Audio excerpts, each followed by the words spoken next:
Arya Sangatu Sutra Dharma Paryaya. Ekstrak dari teks penghantar. Sutra Sanggata adalah catatan langsung dari ajaran yang diutarakan oleh Buddha Sakyamuni di Gunung Bridakuta di Rajagriha. Sutra yang dibabarkan oleh Buddha ini, seperti semua sutra Mahayana, telah dihafalkan oleh murid-murid beliau dan kemudian ditulis dalam bahasa Sanskerta. Namun, Sutra Sanggata adalah unik kerana merupakan ajaran yang Buddha sendiri telah dengar dari Buddha sebelumnya dan juga unik dalam hal cakupan efek-efek bagi mereka yang melafalnya. Sutra Sanggata adalah salah satu dari kelompok sutra-sutra khusus yang disebut Dharma Paryaya atau ajaran-ajaran transformatif yang berfungsi untuk mentransformasi mereka yang mendengar atau melafalnya dalam cara-cara tertentu. Salah satu manfaat yang paling kuat adalah bahawa pada saat kematian, siapapun yang telah melafalkan Sutra Sanggata akan melihat para Buddha datang untuk menenangkan mereka selama proses kematian. Manfaat lebih lanjut adalah di manapun Sutra Sanggata berada, para Buddha selalu hadir. Seperti dijelaskan dalam sutra itu sendiri. Dengan demikian, pelafalan sutra ini dapat memberikan inspirasi yang sangat kuat di tempat manapun sutra ini dilafalkan. Secara umum, pelafalan sutra-sutra Mahayana adalah salah satu dari praktik 6 kebajikan yang khususnya dianjurkan untuk purifikasi, dan pelafalan sutra ini khususnya mempunyai efek karma yang sangat luas yang bertahan selama banyak kehidupan, seperti dijelaskan Sutra Sanggata itu sendiri secara mendetail. Dalam sutra ini, Buddha menjabarkan banyak penjelasan tentang bagaimana sutra ini berfungsi untuk mempurifikasi benih-benih penderitaan bagi mereka yang melafalnya dan memastikan mereka mendapatkan kebahagiaan di masa depan hingga tercapainya penggugahan. Sutra ini juga mencakup beberapa ajaran mengenai kematian dan anitya, termasuk ajaran mengenai proses-proses fisik dan mental yang terjadi pada saat kematian. Sambil membaca sutra transformatif yang begitu berdaya kuat yang diajarkan oleh Buddha Sakyamuni agar marga menuju penggugahan dapat dikembangkan semudah mungkin, dengan jelas kita dapat merasakan bahawa Buddha sungguh luar biasa baik hati kepada kita. Di saat yang sama, kerana sutra ini mengandung kata-kata yang sesungguhnya diucapkan oleh Buddha, dengan mengulangi sendiri ucapan tersebut selama pelafalan, kita berperan sebagai penerus untuk melestarikan ajaran-ajaran beliau di dunia. Kerana itu, dengan melafal Sutra Sanggata, di samping semua manfaat yang kita sendiri akan terima, kita juga bertindak dengan cara yang sangat langsung dan berdaya kuat untuk melestarikan ajaran-ajaran Buddha yang begitu mendesak dibutuhkan untuk menghilangkan penderitaan semua makhluk. Arya Sangatu Sutra Dharma Paryaya. Dalam bahasa India, Arya Sangatu Sutra Dharma Paryaya. Sujud kepada semua Buddha dan Bodhisattva. Demikianlah yang telah saya dengar pada suatu waktu. Bhagavan sedang bersemayam di Rajagriha di puncak Bukit Kridakuta bersama kumpulan besar 32,000 biksu termasuk Biksu Achnata Kundanya, Biksu Mahabungkalayana, Biksu Shariputra, Biksu Mahakasapa, Biksu Rahula, Biksu Bakula, Bhikshu Bhadrapala, Bhikshu Bhadrashri, Bhikshu Chandana Shri, Bhikshu Janggula, Bhikshu Subhuti, Bhikshu Revata, Bhikshu Nandasena, dan sebagainya. Dan bersama dengan 62,000 bodhisattva, termasuk Bodhisattva Mahasattva Maitreya, Bodhisattva Mahasattva Sarvashura, Bodhisattva Mahasattva Kumarashri, Bodhisattva Mahasattva Kumaravasin, Bodhisattva Mahasattva Kumarabhadra, Bodhisattva Mahasattva Anuna, Bodhisattva Mahasattva Manjusri, Bodhisattva Mahasattva Samantabhadra, Bodhisattva Mahasattva Sudarshana, Bodhisattva Mahasattva Paisajasena, Bodhisattva Mahasattva Vajrasena, dan sebagainya. Dan bersama dengan 12,000 Deva Putra, termasuk Deva Putra Arjuna, Deva Putra Bhadra, Deva Putra Subhadra, Deva Putra Damaruci, Deva Putra Chandana Garba, Deva Putra Chandana Vasin, Deva Putra Chandana, dan sebagainya.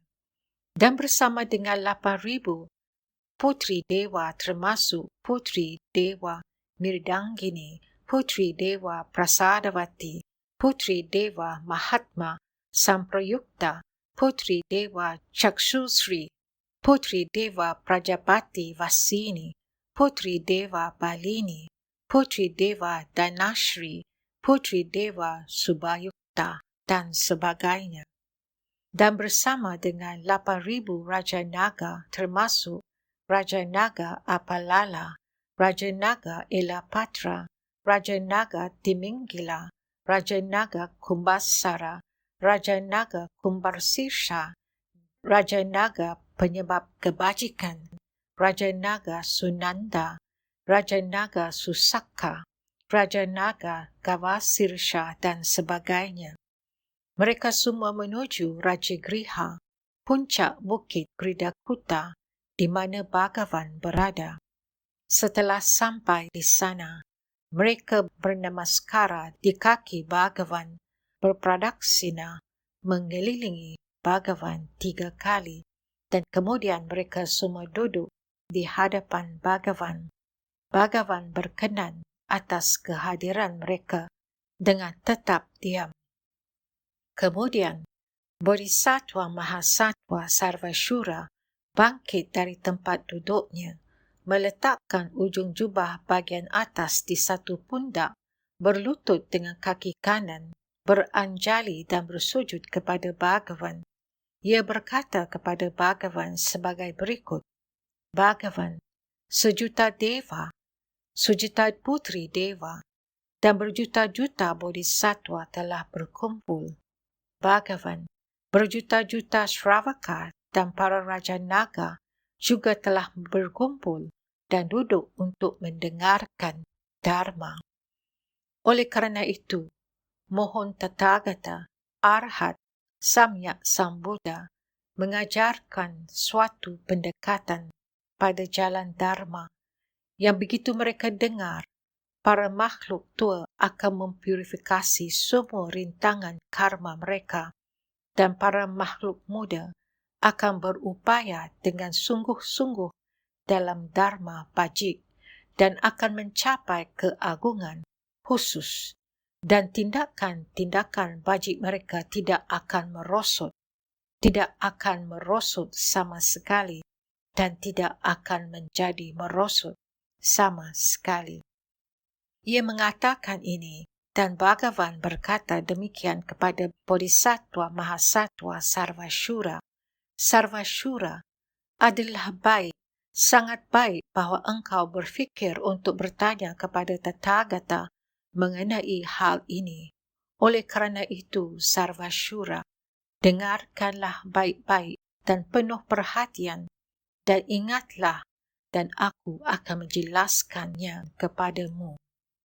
Setelah berkata kepada Bhagavan, baiklah, Bodhisattva Mahasattva Sarvashura mendengarkan Bhagavan dengan penuh perhatian. Bhagavan berkata demikian kepadanya, Sarvashura, ada sebuah dharma paryaya yang disebut Sanghata, yang bahkan saat ini masih aktif di planet bumi ini. Siapapun yang mendengar Sanghata Dharma Paryaya ini akan mempurifikasi panca anantarya karma mereka, dan mereka tidak akan pernah berpaling dari Anuttara Samyak Sambodhi, yaitu penggugahan yang tak terbandingkan, lengkap dan sempurna. Sarvashura, apa pendapatmu mengenai hal ini? Jika engkau berfikir bahawa mereka yang mendengar sutra Sanghata ini akan menghasilkan kumpulan punya sebanyak yang dihasilkan oleh seorang Tathagata, engkau seharusnya tidak beranggapan demikian. Sarvashura berkata, lalu bagaimana seharusnya menganggapnya? Bhagavan berkata, Sarvashura, para bodhisattva mahasatwa tersebut juga akan menghasilkan kumpulan punya seperti kumpulan punya yang dihasilkan oleh sejumlah Tathagata, Arhat, Samyak Sambuddha, sebanyak butiran pasir di sungai Gangga. Sarvashura, mereka yang mendengar Sanghata Dharma Paryaya ini tidak akan pernah berpaling. Mereka akan melihat Tathagata. Mereka tidak akan pernah terpisahkan dari melihat Tathagata. Mereka akan mencapai Anuttara Samyak Sambodhi. Semua dharma bajik yang akan mereka capai tidak akan ditaklukkan oleh marah yang jahat. Sarvashura, mereka semua yang mendengar sutra Sanghata ini akan memahami pemunculan dan penghentian. Kemudian, pada saat itu, semua bodhisattva tersebut bangkit dari tempat duduk mereka, meletakkan ujung jubah bagian atas di satu pundak, berlutut dengan kaki kanan dan bertanya kepada Bhagavan, Bhagavan, berapa banyak kumpulan punya seorang Tathagata?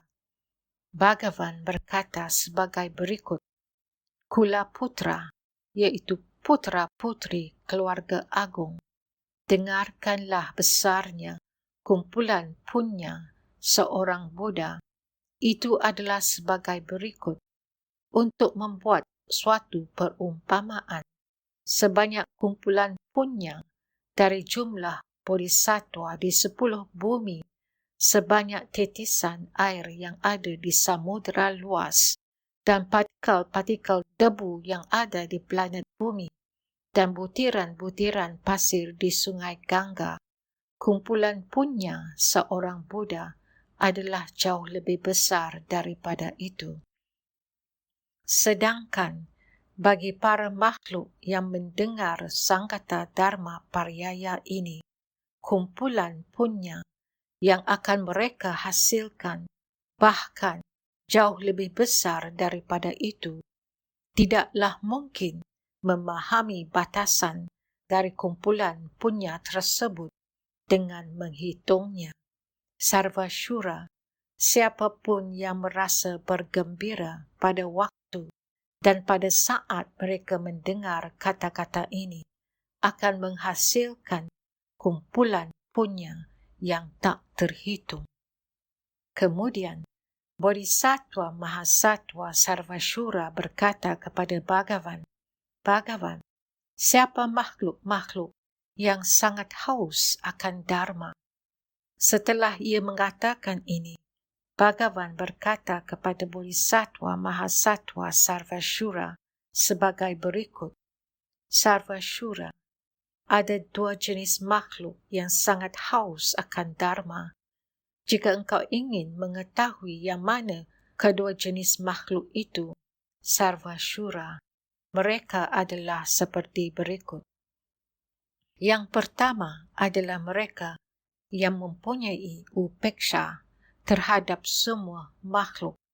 Dan yang kedua, Sarvashura, adalah mereka yang setelah mendengarkan Dharma, membabarkannya secara tepat dan sepenuhnya kepada semua makhluk secara sama.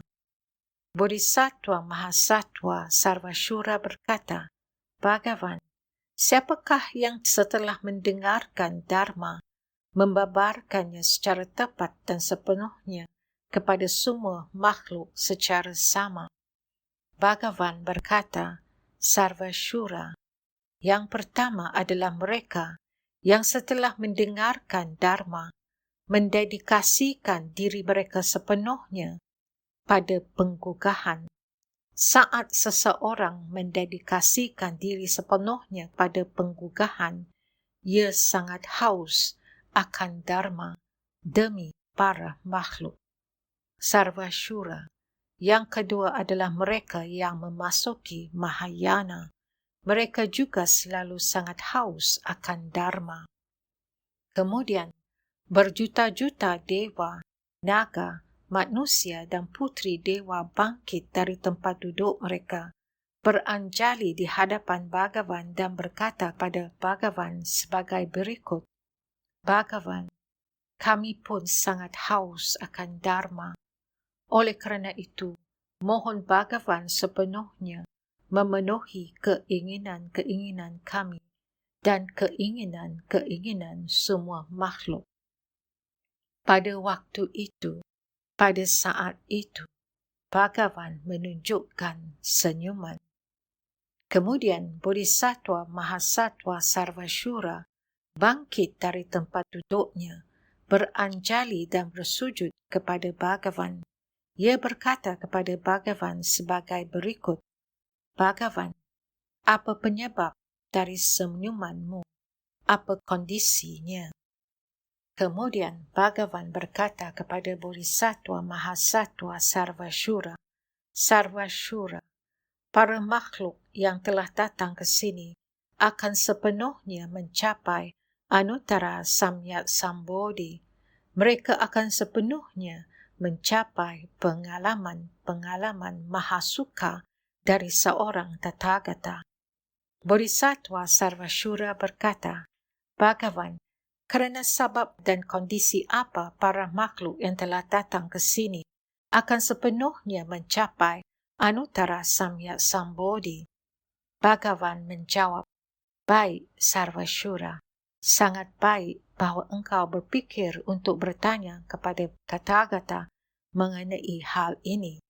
Oleh kerana itu, Sarvashura, dengarkanlah kualitas-kualitas khas dari dedikasi.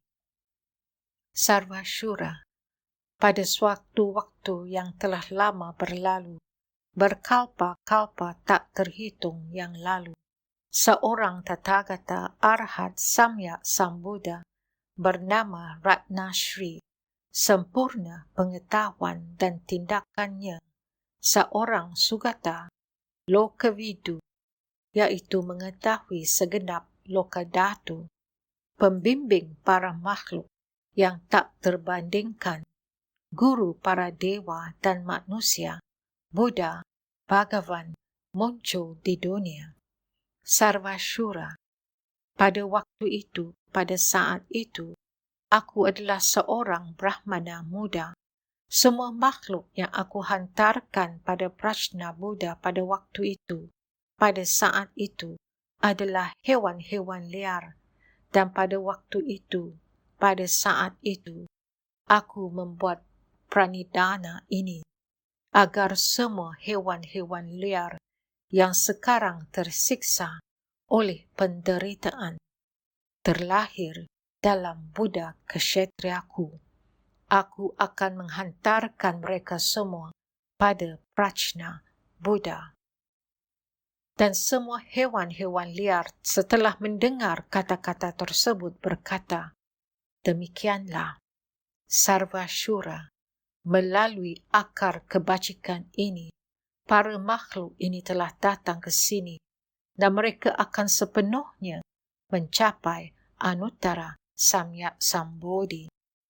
Kemudian, setelah mendengar hal yang sangat menyenangkan ini dari Buddha, Bodhisattva Mahasatwa Sarvashura berkata kepada Bhagavan sebagai berikut, Bhagavan, berapa lama rentang kehidupan yang mungkin dicapai para makhluk tersebut?